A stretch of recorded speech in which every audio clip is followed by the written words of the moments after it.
Coucou tout le monde, je vous retrouve aujourd'hui pour une vidéo sur les énergies de la semaine du 26 septembre au 2 octobre. Alors d'abord, avant de commencer, je voudrais remercier tous mes abonnés qui ont participé au vote. Ne sachant pas quel jeu utiliser, je vous ai mis à contribution. Alors, j'ai peut-être mis un petit peu trop de trios de jeux, je crois qu'il y en avait 6. C'était pas mal, donc finalement, il y a des jeux qui ont été... sur les 6, il y en a 4 où c'était assez serré. Alors, le jeu qui est arrivé en tête, vous le voyez, c'est le trio sur les fleurs. Je vois qu'on a du mal à laisser partir l'été. Alors, en fait, il y a 2 personnes qui ont voté après la date que j'avais mis, qui était le jeudi midi. Donc, j'ai 2 personnes qui ont voté le vendredi. Alors, ça ne me dérange aucunement vu que je n'avais pas encore fait les énergies. Donc, voilà, j'ai pris ces votes en compte. Mais du coup, en les prenant en compte, il y avait une égalité entre le trio des fleurs et entre le trio zen. Alors, j'ai tranché, j'ai choisi le trio fleurs puisque si on se référait à la date, c'était celui-ci. Mais par contre, je ferai la semaine prochaine les énergies avec le trio zen qui est arrivé du coup à égalité. Voilà, je le ferai de temps en temps, je pense, de vous faire choisir parce que j'ai trouvé ça assez sympa. Alors, pour cette semaine, j'ai pris le Tarot des Fées Victoriennes, qui est un jeu des éditions Ada, qui est un jeu très agréable où il y a pas mal de fleurs, de plantes, voilà, et de fées. Il est assez doux comme jeu. Il y a l'oracle de la magie des fleurs, donc ça j'ai fait une review, mais celui-là aussi j'ai fait une review sur ce jeu. Sur celui-là c'est une review assez récente. C'est un jeu que j'ai découvert sur la chaîne d'Isa Chanel, et que j'ai trouvé très très inspirant et très très agréable, avec de très très belles couleurs. Et en carte conseil, ce sont les cartes des sorciers. Alors je n'ai plus la boîte, je vous montre le livre, qui est un jeu qui n'est pas du tout récent, j'ai pas fait de review dessus. Mais qui est un jeu qui est agréable aussi à utiliser et où il y a des fleurs, des plantes, des cristaux. Voilà, c'est très très naturel.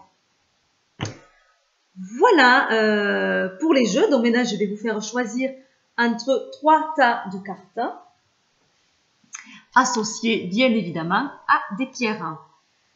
Alors, le premier tas de cartes se présente avec une agate. Le second, c'est l'obsidienne, obsidienne argentée. Et le troisième, il y a une améthyste. Alors pour rappel, lorsque je tire les cartes pour les énergies de la semaine, je prends toujours la pierre dans la main et en fait c'est la pierre qui appelle les cartes. Voilà, c'est avec la main où je vais prendre les cartes où je tiens la pierre. Voilà, pour chaque. Donc si vous avez l'habitude de choisir avec les pierres, il y a une certaine correspondance. Voilà. Je vous retrouve dans quelques secondes pour les interprétations.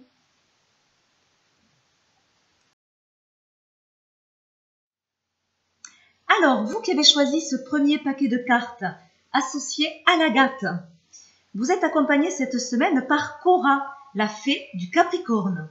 C'est une fée intellectuelle et rigoureuse. Son esprit est plus pointu qu'un diamant et il est impossible de la duper. Alors cette semaine, vous aurez besoin de faire preuve de rigueur, de patience face aux événements, ainsi que d'indépendance et d'un grand besoin de solitude. Votre phrase pourrait être « La meilleure rencontre qu'un être humain puisse faire est celle qu'il fait avec lui-même ». Donc on sent bien un petit vent d'introspection peut-être cette semaine. Découvrons maintenant les cartes associées à ce tirage. Nous avons l'as de la cour d'été qui correspond à l'as de coupe. Le 9 de la cour d'automne qui correspond au 9 de denier ou 9 de pentacle. Dans l'oracle de la magie des fleurs, nous avons l'agapante. Et nous avons le lilas. Alors, pour l'as de la cour d'été, l'emblème de cette série et le nénuphar, dont la signification dans le langage des fleurs est la pureté du cœur. Alors profitez des plaisirs qui vont s'offrir à vous. Détendez-vous et ouvrez votre cœur cette semaine. Vous allez vivre des relations chaleureuses et nourrissantes. Alors ce sont peut-être des nouvelles relations ou des relations qui vont s'amplifier. C'est une carte qui parle également d'inspiration créatrice. Alors à côté, nous avons le 9 de la cour d'automne. On a encore cette notion de plaisir qu'on retrouvait déjà dans la première carte. Donc ça vient le renforcer un petit peu plus. Alors vous voyez dans cette illustration, on voit une fée qui s'est construit un nid douillet pour elle et pour son compagnon le moineau. Donc elle a construit son nid dans un prunier. En langage de fleurs, ça parle d'indépendance. Donc voilà, elle souhaite profiter d'une vie fructueuse. On voit qu'il y a beaucoup de fruits, beaucoup de choses sur cette carte. Et elle a envie de prendre soin d'elle sans rendre de compte à personne. Voilà un petit peu comment vous vous trouvez cette semaine et l'envie que vous avez. Alors, certains moments les plus satisfaisants sont ceux où vous êtes seul. Vous ressentez un besoin de liberté. Mais alors, ne vous privez pas cette semaine de ces moments passés à l'écart des autres, même de ceux que vous aimez, et ne culpabilisez pas. Il faut un caractère fort pour trouver un équilibre entre la solitude et la société. Et cette semaine, vous allez avoir besoin justement de prendre du temps pour vous, de faire ce que vous aimez et de rendre de compte à personne. Voilà. Sur les cartes du bas, on voit l'agapante qui, comme phrase clé, on a « soyez impeccable ». Alors en fait, cette carte nous dit que vous avez un grand sens de l'honneur et vous avez besoin d'agir en toute conscience des choses, en toute intégrité. Alors, le conseil donné par cette carte est de vous détendre et de vous connecter à votre sagesse intérieure, afin d'agir de façon juste. C'est une carte d'introspection où l'action spontanée, rapide ou improvisée est à proscrire. On est plus dans quelque chose de réfléchi et d'intériorisé. Alors, on a effectivement cette notion d'introspection comme nous l'a mené Cora en début de tirage. Voilà, donc, et avec le lilas juste à côté, où on voit déjà un petit peu une similitude entre ces deux cartes, je trouve, déjà par les couleurs, mais également par cet esprit, justement l'esprit. On voit sur cette carte avec cette lune qu'elle a sur la tête, et là cette étoile qui est également au niveau de sa tête, de son troisième œil. Donc on sent bien une intuition dans ces deux cartes, une introspection, en tout cas un travail sur soi-même. Alors le lilas, la phrase clé de cette carte, c'est « faites confiance à votre intuition », justement. Donc votre intuition est solide et fiable et elle vous mènera dans la direction que vous désirez emprunter. Le conseil est de prendre un moment solitaire. Alors on est bien avec la carte du dessus. Donc c'est s'isoler, prendre un moment, peut-être pour méditer, peut-être pour réfléchir à certaines choses, à certains chemins que l'on veut emprunter. En tout cas, on est dans la réflexion, on est dans l'introspection. Encore une fois. Voilà, donc vous vibrez au diapason de votre mental, de votre corps et de votre esprit. Voilà, donc on a bien une suite entre ces cartes, entre Cora, entre l'agapante, entre le lilas, mais également avec ce 9 de la cour d'automne qui conseille de prendre des moments seuls. Alors, voyons le conseil associé à ce tirage. Nous avons la carte cristal de roche et on peut voir de noter inspiration, imagination. Alors déjà, ce qui m'a frappé dans ce tirage, c'est que voilà, on a bien l'esprit, ou le troisième œil en tout cas, mais qui est représenté sur plusieurs cartes. Et donc ça ne m'étonne pas que ce soit Cora qui soit sortie avec un tirage comme ça. Alors le conseil, donc sur cette carte on voit une fée avec un diadème en argent en forme de demi-lune sur sa tête. Dans la main droite elle tient du basilic qui parle de clarté mentale. Et dans la main gauche un corbeau qui parle d'inspiration. Le cristal de roche, on le trouve en bas de la carte. Donc voilà, c'est encore une carte d'introspection, d'intuition, de lucidité et de clarté mentale. Donc le conseil, c'est de se faire justement confiance, d'écouter nos propres ressentis. Prenez une attention particulière à vos rêves cette semaine et à votre ressenti. Voilà, et ne culpabilisez pas si vous prenez des moments à vous, parce que vous en avez besoin. Vous avez besoin de faire un petit peu le point, de vous retrouver avec vous-même. C'est un plaisir que vous allez quand même ressentir. Voilà.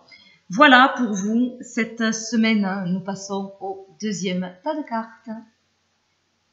Alors, vous qui avez choisi ce deuxième tas de cartes associé à l'obsidienne, vous êtes accompagné cette semaine par Lilium, la fée du Sagittaire.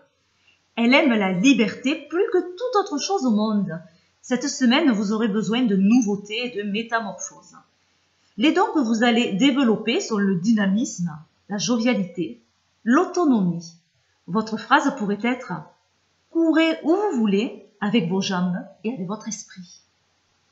Alors, découvrons les cartes associées à ce tirage. Nous avons le 8 de la cour d'été. Je ne sais pas si vous allez bien voir l'illustration. Nous avons le messager de la cour d'automne. Nous avons la lavande et le millefeuille. Voilà, donc, alors, sur le 8 de la cour d'été, sur l'illustration de cette carte, on voit un ruisseau qui était auparavant vif et rafraîchissant et qui s'est asséché à la source. Il ne reste plus que le lit aride. Et on voit un homme fée qui avait certainement élu domicile dans ce ruisseau, qui comprend finalement qu'il ne peut pas rester là. Alors, on voit sur la carte la rue, cette plante, et le sol, qui nous parle de tristesse et de regret. Donc, vous allez ou vous devez abandonner quelque chose et choisir un nouveau chemin. Alors, il n'est jamais facile de renoncer et de commencer, en tout cas, autre chose.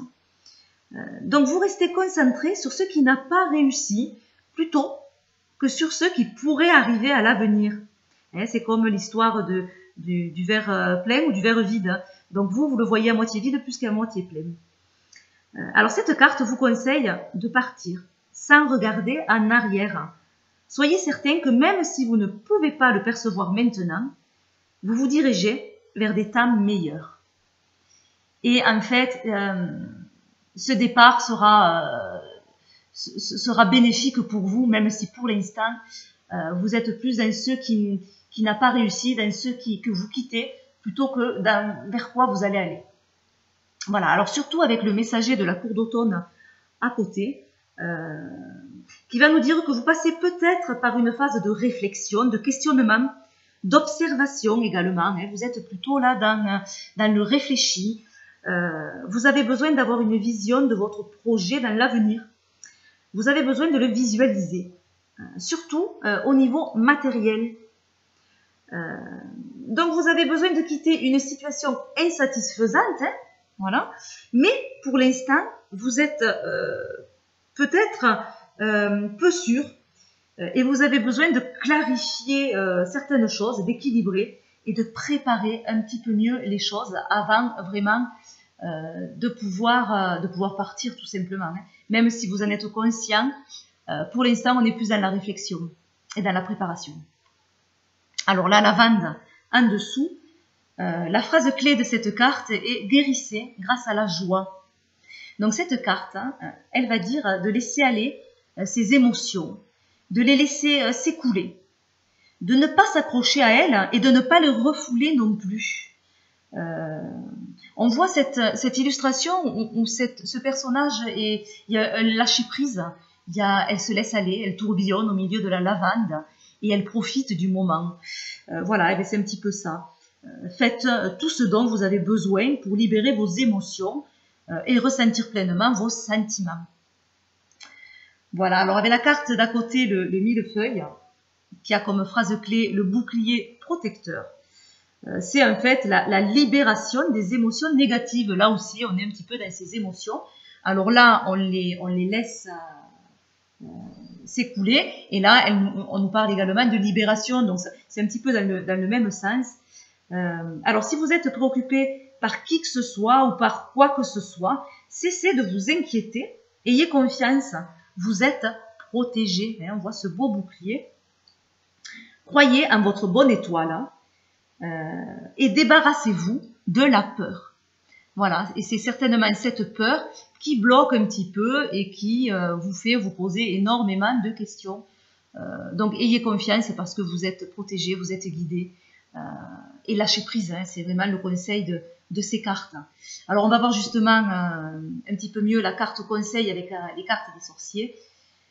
Nous avons l'angélique qui parle d'équilibre et de justice. Alors, l'angélique, elle est aussi appelée, cette plante, l'herbe des anges. C'est une fleur de protection qui était utilisée par les sorcières contre les maléfices, contre les maladies et contre les mauvais sorts. Donc, c'est une plante qui est protectrice. Alors, tous les faits, les événements ou les situations en attente vont se résoudre et prendre la bonne voie. Vous êtes protégé, on a encore cette idée-là, il y a cette protection qui va vous permettre de prendre la bonne voie et de partir vers la bonne direction, puisque vous êtes sur un départ en tout cas. Donc ne vous inquiétez pas. Alors, des faits ou des événements du passé, quasiment oubliés, ou qui ont été source de problèmes et d'ennuis, vont peut-être refaire surface cette semaine. Mais ne vous inquiétez pas, parce que justement, la justice sera rendue et vous allez y voir plus clairement. Voilà, voilà pour vous cette semaine. Nous passons au troisième tas de cartes. Alors, vous qui avez choisi ce troisième tas de cartes associé à l'améthyste, vous êtes accompagné cette semaine par Zelda, la fée du lion. Alors, cette fée est dotée d'un grand charisme et d'un fort magnétisme. Alors, soyez audacieux cette semaine, soyez généreux et loyal envers les autres et ayez confiance en vous parce que vous allez rayonner. Alors, les cartes associées à ce tirage, nous avons le 3 de la cour d'automne. Nous avons le messager de la cour d'été. Donc, 3 de la cour d'automne, c'est le 3 de denier. Et le messager de la cour d'été, nous avons le valet de coupe. Carte du dessous, nous avons la jacinthe. Et nous avons le trèfle. Alors, avec ce 3 de la cour d'automne, alors déjà, on voit dans les illustrations, je ne sais pas si vous allez bien voir ici, hop, on va essayer. Donc, on voit des fées qui travaillent ensemble pour fabriquer du jus de pomme. Alors, certains coupent les pommes, d'autres les pressent, et d'autres les mettent en bouteille. Donc, c'est peut-être un travail que l'on entreprend, et que l'on exécute par étapes. C'est un travail minutieux où il y a plusieurs choses à faire. Mais ça peut être également un travail en collaboration. Exécuter ensemble un objectif commun. Alors l'union fait la force cette semaine. Avec la carte du dessous, je passe à la carte du dessous parce qu'on a cette illustration avec cette abeille. Et cette abeille parle également du travail en collaboration, du travail d'équipe et également du travail minutieux. La jacinthe conseille qu'avant d'agir, il faut cultiver d'abord une mentalité attrayante et magnétique, de sorte que les actions que vous pourriez entreprendre à l'avenir soient nourries par votre intuition. Alors avec la jacinthe, vous êtes très magnétique, vous êtes même attractif. Et c'est votre point fort qui vous permettra de fédérer du monde autour de vous ou autour d'un projet, d'un même projet. Vous verrez, vous serez bien aidé et bien accompagné cette semaine. De toute façon, on voit que vous êtes au centre, vous êtes magnétique et on a cette notion également avec la jacinthe. Donc c'est ça, appuyez-vous sur ça parce que ça va vous permettre justement de fédérer et qu'un travail se mette ou un projet où vous allez être le centre de ce projet. Alors avec le messager de la cour d'été, c'est l'occasion de réaliser vos rêves ou un projet qui vous tient à cœur. Le commencement en fait d'un nouveau projet peut-être. En tout cas c'est quelque chose qui vous plaît, que vous avez envie de mener jusqu'au bout. Voilà, vous êtes une personne avec de belles qualités de cœur. Vous êtes sensible et vous avez beaucoup d'imagination. Et cette semaine, l'imagination fait partie de la création et on voit bien qu'il y a quand même quelque chose qui se crée. Voilà. Alors, avec le trèfle, la carte du dessous, on a comme mot-clé force et douceur. Cette carte parle de gentillesse et d'humilité. Alors, soyez disposés à écouter les autres et à considérer leur point de vue. Mais n'oubliez pas que vous avez le dernier mot sur ce que vous choisissez de faire ou de ne pas faire et avec qui vous choisissez de passer du temps. Alors, c'est également une carte de chance. Donc, c'est une belle semaine pour vous, où il y a quand même la naissance d'un projet ou un projet qui continue à voir le jour. Mais n'hésitez pas à demander de l'aide aux autres, sachant que quand même vous êtes au centre et vous avez le mot final. Alors le conseil pour vous cette semaine, nous avons le rubis étoilé qui est l'union et solidité.